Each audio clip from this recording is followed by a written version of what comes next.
where does that idea come in that you harming my feelings is something that's causing me physical harm? Because you do tend to see this, and I'm just going to call it out. You tend to see it with a lot of Gen Z, where they're so worried about having their feelings hurt that they almost become, conflict aversive.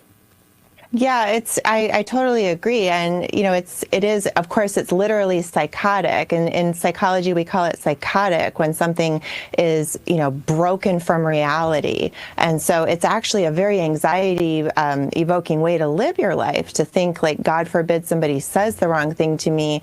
It's like I've been run over by a car, right? Or to think, God forbid, that you say the wrong thing to somebody else. Then, it's like you've run them over with a car.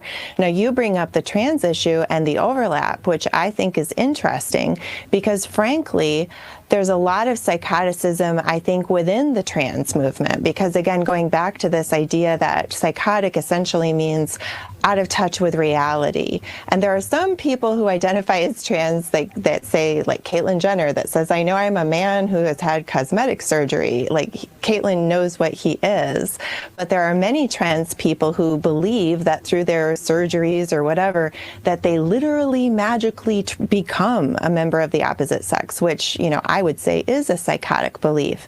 And so it is interesting, as you said, that there is this overlap with the violence. In fact, when Governor Tim Walz signed into law, making Minnesota a sanctuary state, there was a Minnesota lawmaker in the background photo with a T-shirt that said "Protect trans kids at all costs," and it had a bloody knife on it. There's also a lot of medication, obviously, going on within that community, and some of that medication could even have side effects that could lead to additional psychoticism as well as potentially violent behavior, especially if they say anybody who disagrees that I'm, gender is, quote, threatening my existence. That's setting up self-defense language. To your point, this idea that these words are, quote, harming me on a physical level, that's really broken from reality because it's just obviously not true.